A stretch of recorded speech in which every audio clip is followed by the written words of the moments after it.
Mark had always dreamed of having the perfect backyard, a place where he could relax, entertain friends, and create memories. After months of saving up and working tirelessly, his dream finally came true. The centerpiece of his yard was a beautiful swimming pool that sparkled under the sunlight like a gem. He surrounded it with vibrant flowers, tall palm trees, and cozy lounge chairs, making it feel like a little slice of paradise right in his own home. Every detail was carefully planned, from the soft glow of the underwater lights to the cheerful sound of wind chimes hanging nearby. Mark couldn't have been prouder of what he created. The pool quickly became the heart of his summer weekends. Friends and family loved visiting, drawn not just by the refreshing water, but also by the warm atmosphere Mark cultivated. On Saturdays, laughter filled the air as kids splashed around while adults sipped cold drinks and enjoyed barbecued food. Sometimes, Mark would float lazily on an inflatable raft, soaking up the sun and feeling grateful for the simple joys life offered. It wasn't just a pool.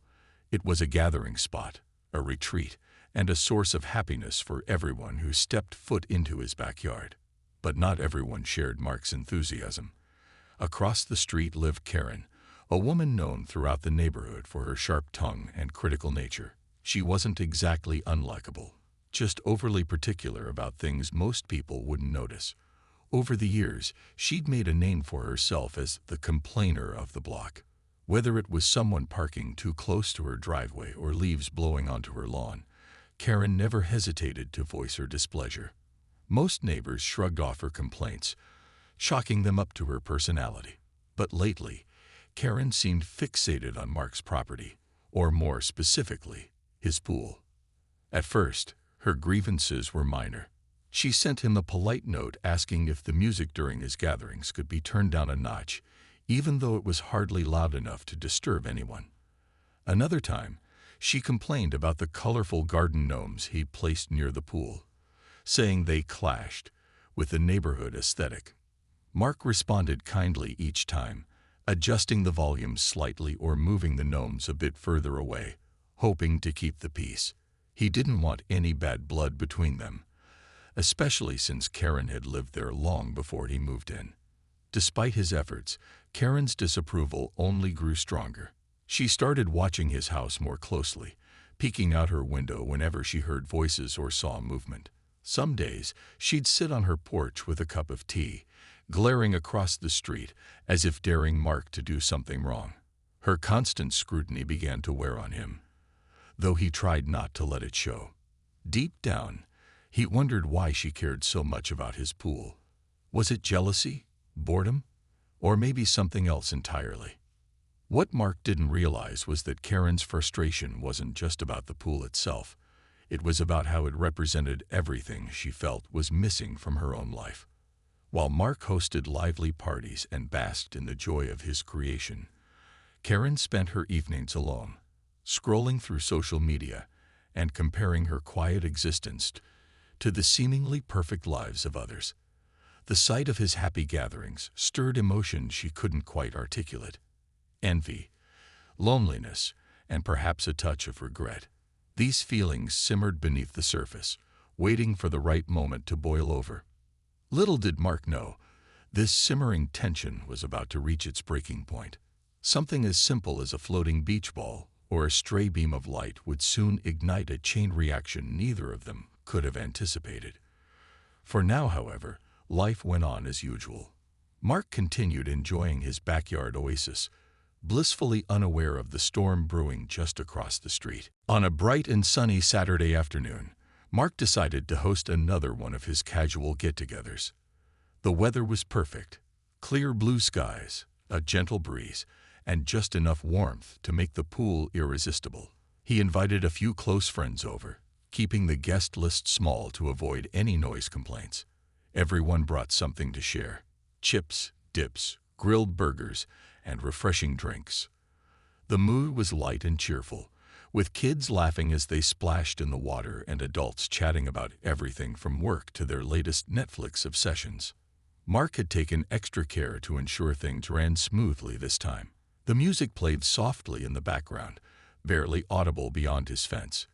He even double-checked that the garden gnomes were tucked away neatly in a corner where Karen wouldn't see them. As far as he was concerned, there was no reason for anyone to find fault with the gathering. Everything was going according to plan, or so he thought. Across the street, Karen sat on her porch, nursing a cup of tea and watching the scene unfold with growing irritation. To her, the sight of Mark's lively backyard felt like an invasion, a disruption of the quiet order she valued so much. Her eyes narrowed as she scanned the area, searching for anything she could criticize. At first, nothing stood out, but then she spotted it. A bright yellow beach ball bobbing lazily near the edge of the pool. It seemed innocent enough, but to Karen, it was the final straw. "That's it," she muttered under her breath, setting her teacup down with a sharp clink. How dare he leave that asterisk thing floating there? It's ruining my view. In her mind, the beach ball wasn't just an object. It was a symbol of everything wrong with Mark's behavior. She believed he was deliberately flaunting his pool, turning it into a spectacle that drew unnecessary attention to her otherwise peaceful street. The fact that people were enjoying themselves only fueled her resentment further. Karen grabbed her binoculars and peered through them, scanning the yard for other supposed infractions. She noticed the colorful string lights hanging above the patio, casting a warm glow over the space. To most people, they would have added charm to the evening. But to Karen, they were yet another annoyance. "Those lights are way too bright," she grumbled. "They're probably attracting every bug in the neighborhood." Never mind that the insects didn't seem to be bothering anyone. In her mind, the mere possibility was unbearable. Her frustration mounted as she watched the group laugh and talk, completely oblivious to her simmering anger. She imagined them mocking her behind her back, celebrating their ability to irritate her without consequence. Of course, none of this was true. Mark and his friends weren't thinking about Karen at all, but her imagination ran wild, twisting harmless actions into personal affronts. By the time the sun began to set, Karen had worked herself into a frenzy. She paced back and forth on her porch, muttering under her breath and clenching her fists. Something inside her snapped. "This has gone far enough," she declared aloud, as if convincing herself of what she was about to do next. Without hesitation, she marched into her house, picked up her phone, and dialed 911. Her heart raced as she waited for someone to answer, already rehearsing the words she would use to explain why this was such an urgent matter. When the operator finally came on the line, Karen launched into an impassioned rant. "There's a serious issue at my neighbor's house," she said, her voice trembling with indignation. "His pool is causing problems. It's unsafe, disruptive, and completely unacceptable. Someone needs to come deal with this immediately." Though the operator tried to remain calm and professional, Karen's tone made it clear she wouldn't take no for an answer. Unbeknownst to Karen, her decision to call 911 would set off a chain reaction neither she nor Mark could have predicted.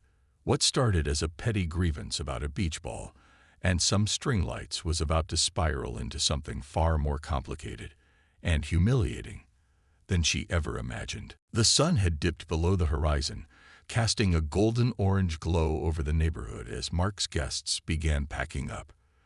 The laughter and chatter had died down, replaced by the soft hum of crickets and the occasional splash from someone drying off in the pool.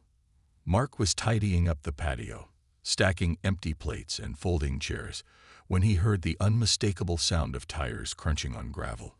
He looked up, surprised to see 2 police cars pulling into his driveway. The red and blue lights flashed faintly against the twilight sky, but there was no siren, just an eerie quiet that made the moment feel surreal. Mark froze for a second, unsure of what to do. His first thought was that something must have happened elsewhere, and the officers were simply using his driveway to turn around. But then, the car doors opened, and 2 uniformed officers stepped out, their expressions serious and unreadable. Mark wiped his hands on his shorts and walked toward them, his heart starting to race. "Can I help you?" he asked cautiously, trying to keep his voice steady. One of the officers, a tall man with a clipboard in hand, nodded politely. "Are you the homeowner here?" he asked. When Mark confirmed that he was, the officer continued, "We received a call about a possible disturbance at this address. Someone reported concerns about safety issues related to your pool." "Safety issues?" Mark repeated, dumbfounded. "What kind of safety issues?" Before the officer could respond, Karen appeared seemingly out of nowhere. She marched across the street with the confidence of someone who believed she was absolutely in the right. Her arms were crossed tightly over her chest, and her lips were pressed into a thin line. She stopped just behind the officers, glaring at Mark as if daring him to deny her accusations. "It's not just one thing," Karen interjected before anyone could stop her. "First, those blinding lights around the pool. They're attracting bugs like crazy. And don't even get me started on the gate latch. It's practically hanging off its hinges. What if a child wandered in? They could drown." Her words tumbled out rapidly, each sentence more dramatic than the last. Mark blinked, struggling to process what he was hearing. He glanced at the pool area, where the string lights glowed softly, and the gate stood securely closed. Nothing about the setup seemed dangerous or disruptive to him. "I'm sorry," he said slowly, addressing both the officers and Karen, "but I don't understand. Everything here is up to code. The lights are standard outdoor fixtures, and the gate has a working lock. I double-checked it earlier today." Karen scoffed loudly, rolling her eyes. "Of course, you'd say that," she snapped. "You're the one causing all the problems. If you cared about being a good neighbor, you'd fix these things immediately instead of pretending nothing's wrong." The second officer, a younger woman with a calm demeanor, stepped forward. "Ma'am," she said gently, "we're here to investigate the complaint. Could you clarify exactly what you believe poses a danger?" Karen hesitated for a moment, clearly caught off guard by the question. For all her indignation, she hadn't expected to be asked for specifics. Still, she quickly recovered, pointing dramatically at the pool. "Look at it," she exclaimed. "That beach ball floating near the edge. It's practically begging for trouble. What if someone trips over it? Or worse, what if it rolls into the street and causes an accident?" Mark stared at her, incredulous. A beach ball. That was the linchpin of her argument. He opened his mouth to protest, but the officers raised their hands slightly, signaling for calm. "Let us take a look," the taller officer suggested, motioning for his partner to follow him toward the pool. As they moved away, Karen shot Mark a triumphant look, as though she'd already won some kind of moral victory. But Mark wasn't so sure. Something about the situation felt off. The exaggerated claims, the late-night visit, the flashing police lights. This wasn't how neighbors resolved disputes, was it? As he watched the officers inspect his property, he couldn't shake the feeling that things were about to get much more complicated and potentially embarrassing for everyone involved. The two officers moved toward the pool area, their flashlights cutting through the dim evening light as they inspected the scene. Mark followed a few steps behind, his hands shoved into his pockets, trying to stay calm despite the absurdity of the situation. Karen lingered near the driveway, her arms still crossed and her expression smug, clearly convinced she had the upper hand. She watched intently, waiting for the officers to confirm everything she'd accused Mark of. Blinding lights, faulty gates, reckless beach balls, and all. As the officers examined the gate, they tested the latch carefully, opening and closing it several times. To Mark's relief and Karen's visible annoyance, it worked perfectly. The lock clicked securely into place each time, leaving no room for doubt. "This seems fine," the taller officer remarked, jotting down a note on his clipboard. He turned to Mark and asked, "Do you always keep this locked when the pool isn't in use?" "Yes," Mark replied firmly. "I take safety seriously. Kids come over sometimes, so I make sure everything is secure." Karen huffed loudly from across the yard, unable to contain her frustration. Well, maybe it wasn't locked earlier. She insisted, stepping closer. You can't expect me to believe you never forget. People are careless all the time. The younger officer raised an eyebrow at Karen's interruption, but remained professional. Ma'am, we'll need evidence of negligence if that's part of your concern, she said evenly. Without proof, it's hard to act on assumptions. Karen bristled at being questioned, her face flushing red. Evidence? Are you kidding me? Look at those lights. She pointed dramatically at the string lights hanging above the patio. They're practically blinding, and they're attracting bugs like crazy. Do you know how many mosquitoes I've had to deal with because of him? The officers exchanged a glance, clearly unimpressed by her dramatics. One of them walked over to the lights, examining them closely. They weren't particularly bright. In fact, they emitted a soft, warm glow that added charm rather than harshness to the space. These appear to be standard decorative lights, the officer noted aloud. There doesn't seem to be anything excessive or hazardous about them. Karen threw up her hands in exasperation. Of course you'd say that. You're not the one living across the street, dealing with the fallout every single night. Her voice grew louder and more shrill with each word, drawing curious glances from the remaining guests who were lingering by their cars. Mark felt his cheeks burn with embarrassment, not just for himself, but also for Karen. This was spiraling out of control, and her behavior was becoming increasingly irrational. But Karen wasn't done yet. In her desperation to prove her point, she took a bold step onto Mark's property without permission, marching directly toward the pool. See, she demanded, pointing at the floating beach ball. That right there, that's a hazard. What if someone slips on it? Or what if it blows away and blocks traffic? Mark instinctively stepped forward, holding up a hand. Excuse me, Karen, but you're trespassing now. Please respect my property. Karen ignored him completely, too focused on making her case to care about boundaries. She reached down as if to grab the beach ball, perhaps intending to wave it in the officers' faces as Exhibit A of Mark's recklessness. But before she could touch it, the taller officer intervened. Ma'am, he said sharply, his tone firmer this time, you need to step back. You're on private property, and we've already told you that none of these items pose a clear threat. Continuing to escalate this situation won't help anyone. For a moment, Karen froze, her hand hovering awkwardly above the water. Then, realizing everyone, including the officers, was watching her, she straightened up and spun around, her expression defiant.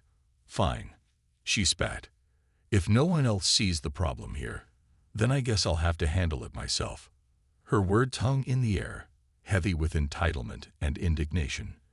The officers exchanged another look, this one tinged with irritation.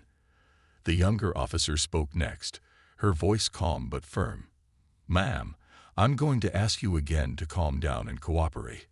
If you continue to interfere with our investigation, we may need to take further action. Karen scoffed, crossing her arms again. Further action? For what? Telling the truth. For refusing to comply with lawful instructions, the officer clarified. And for trespassing. Do you understand? Karen's confidence wavered slightly, but she refused to back down entirely.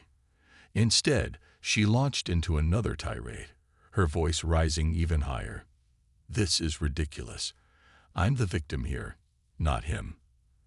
Everyone is just letting him get away with. She didn't get to finish her sentence. The officers had heard enough. With a deep sigh, the taller one stepped forward, his posture authoritative. Ma'am, you're under arrest for disorderly conduct and obstruction of justice. Please turn around and place your hands behind your back. The color drained from Karen's face as the reality of the situation hit her, arrested. For complaining about a pool, it was unthinkable, or at least, it should have been. But her refusal to de-escalate, coupled with her blatant disregard for the law, had pushed the situation past the point of reason. As the handcuffs clicked into place, her mask of superiority crumbled, replaced by shock and humiliation. Mark stood silently, watching the surreal scene unfold.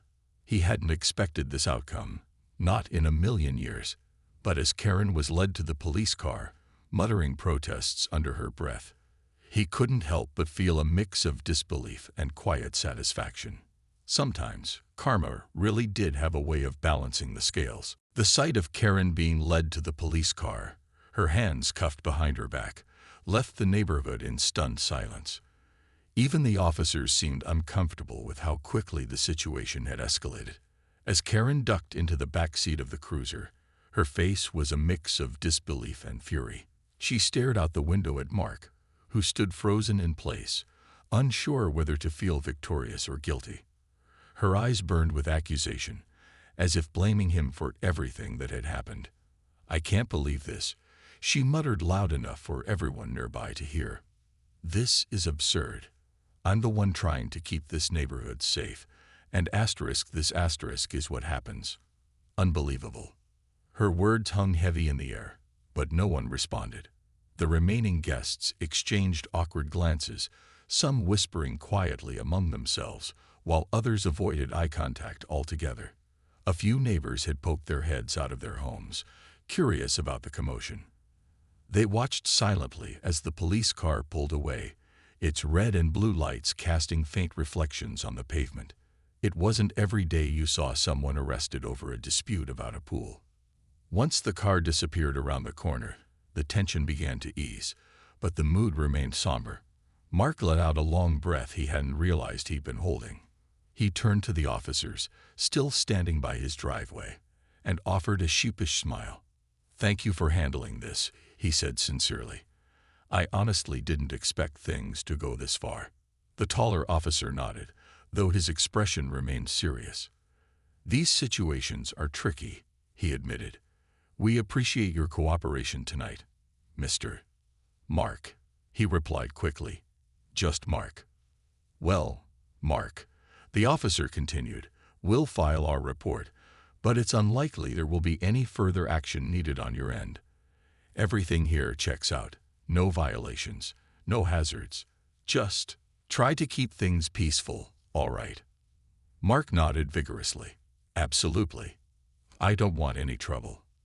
With that, the officers climbed back into their patrol cars and drove off, leaving Mark alone in his driveway. For a moment, he simply stood there, staring at the empty space where the police cruiser had been. His mind raced with questions. What would happen to Karen now? Would she press charges against him, even though none of her claims held up? And most importantly, how could he prevent something like this from happening again? As the initial shock wore off, Mark decided to take stock of the evening. He walked back to the pool area, surveying the scene one more time. The string lights still glowed softly overhead, the gate latch remained securely closed, and the infamous beach ball floated lazily near the edge of the water. Nothing about the setup had changed.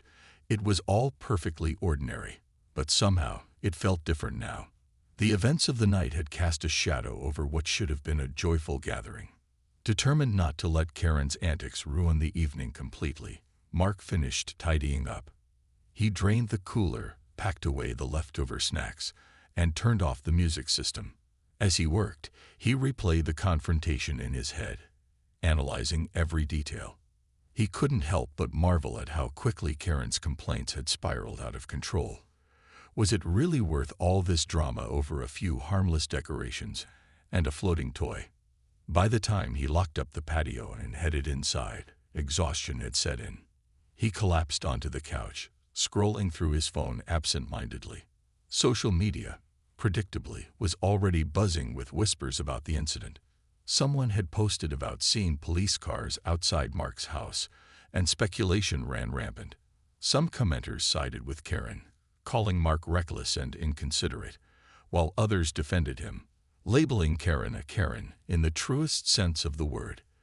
The mixed reactions only added to Mark's unease. Still, amidst the chaos, a small part of him felt relieved. For months, Karen's constant complaints had weighed on him, making him second-guess every decision he made about his property. But tonight, karma, or justice, depending on how you looked at it, had delivered a clear message. There was such a thing as taking grievances too far. While Mark didn't wish ill on anyone, He hoped Karen would use this experience as an opportunity to reflect on her behavior. Maybe, just maybe, she'd learn to pick her battles more wisely. As he turned off the lights and headed to bed, Mark resolved to move forward with grace. He wouldn't gloat about what had happened, nor would he hold a grudge. Life was too short for petty feuds. Instead, he'd focus on maintaining the peace, and maybe invest in a lockbox for the pool gate, just to avoid future misunderstandings. After all, sometimes the best way to win an argument wasn't to fight back. It was to rise above it entirely. The next morning, the neighborhood buzzed with gossip about Karen's arrest. News traveled fast in such a tight-knit community, and by the time Mark stepped outside to check his mailbox, he could feel eyes peeking out from behind curtains. Some neighbors waved awkwardly when they saw him, while others avoided making eye contact altogether.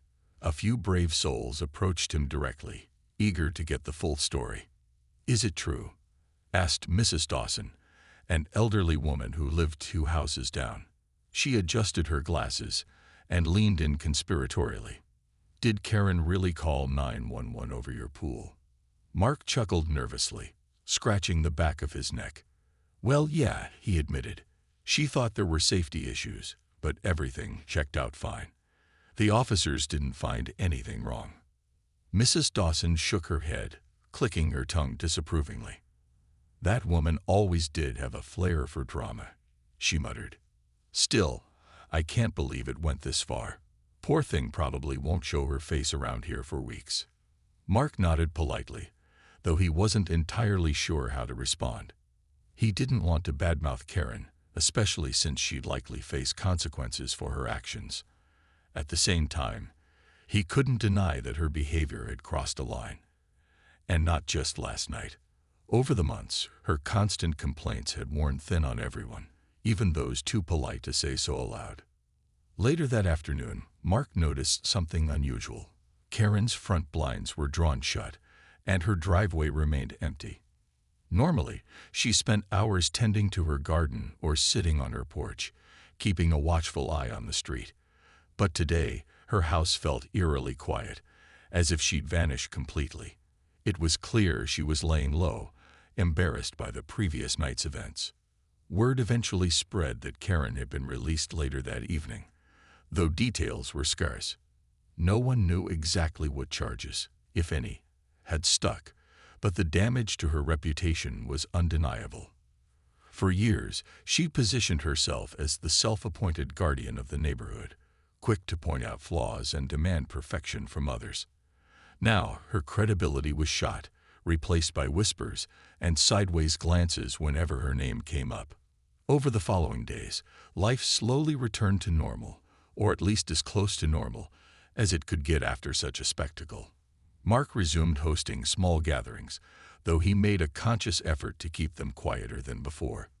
He turned the music down even lower, ensured the gate latch was double-checked multiple times, and removed anything remotely controversial, like the beach ball, from sight.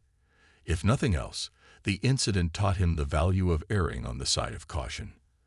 As for Karen, her return to the neighborhood was marked by a noticeable change in demeanor. When she finally emerged from her house a week later, she kept her head down, avoiding conversation with anyone who passed by. Gone was the sharp-tongued woman who once dominated block parties with unsolicited advice. In her place stood someone quieter, more subdued. Some residents felt sympathy for her, recognizing the humiliation she must have felt. Others simply shrugged, assuming she'd learned her lesson the hard way. One sunny afternoon, Mark spotted Karen trimming her hedges. Their eyes met briefly, and for a moment, neither of them moved. Mark considered walking over to say something, to break the ice or offer reassurance, but Karen quickly looked away, focusing intently on her work. Her body language screamed discomfort, and Mark decided against approaching her. Instead, he gave a small wave and continued on his way, leaving her to her thoughts. Despite their strained relationship, Mark couldn't help but feel a pang of empathy. While Karen's actions had been extreme, they stemmed from emotions many people could relate to: frustration, insecurity, and perhaps even loneliness. Watching her now, humbled and withdrawn, reminded him that everyone carried burdens others couldn't see. Maybe her fixation on his pool hadn't been about the pool at all. It had been about feeling unheard, overlooked, or left behind. In the weeks that followed, Mark found himself reflecting on the entire ordeal. He realized that while Karen's behavior had been unreasonable, his own reactions had room for improvement too. Rather than brushing off her complaints entirely, he might have tried harder to understand where she was coming from. A simple conversation, rather than avoidance, could have prevented so much tension. Though their dynamic would never be warm or friendly, he hoped they could coexist peacefully moving forward. And so, the neighborhood settled into a fragile but functional rhythm. Karen stopped filing frivolous complaints, focusing instead on mending fences, not just literal ones, but also the relationships she damaged along the way. Mark continued enjoying his. Weeks turned into months, and the neighborhood slowly returned to its usual rhythm. The incident with Karen became less of a hot topic and more of a distant memory, a story people brought up occasionally during quiet moments, usually with a mix of amusement and disbelief. For Mark, life went on as usual.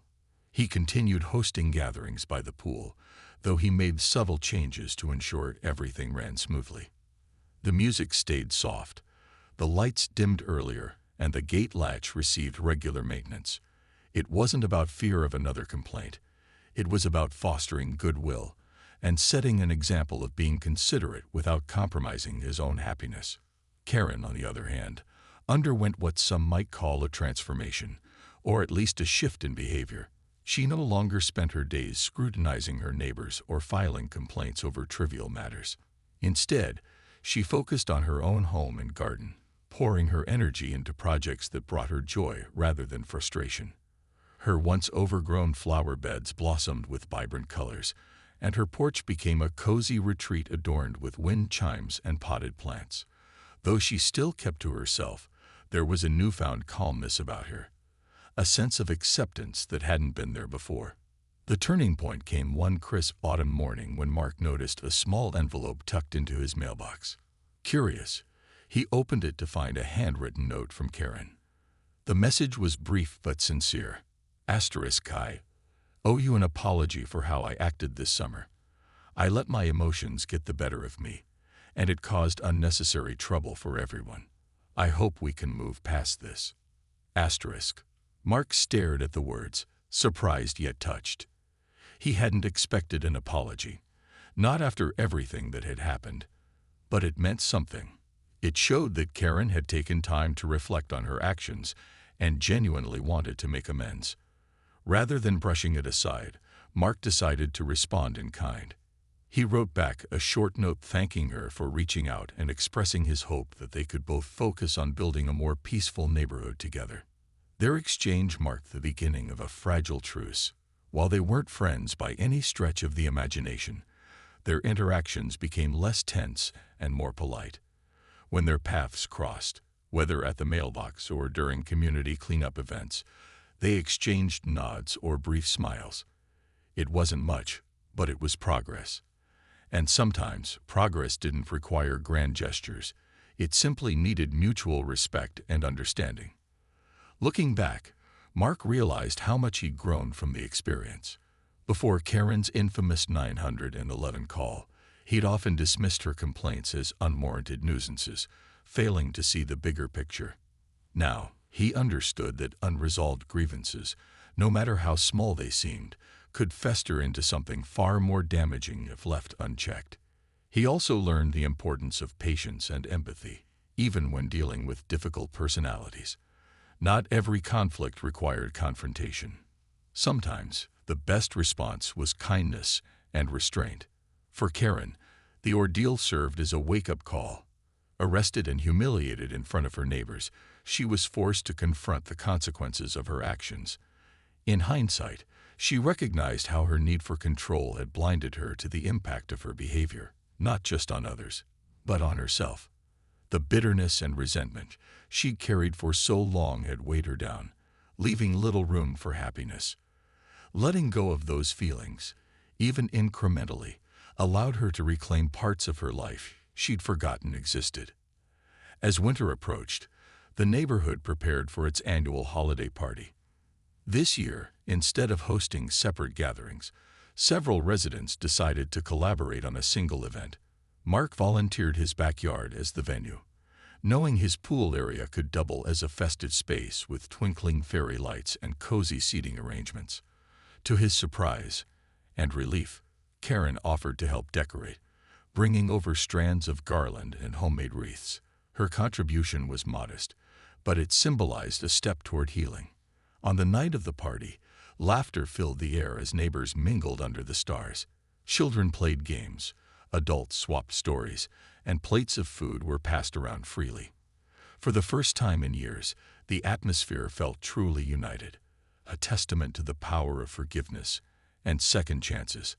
As Mark stood by the pool, watching the scene unfold, he spotted Karen sitting quietly on a bench nearby, sipping hot cocoa and observing the festivities with a faint smile. Though their journey hadn't been easy, it had led them both to a place of growth and reflection. What started as a petty dispute over a pool ended not with anger or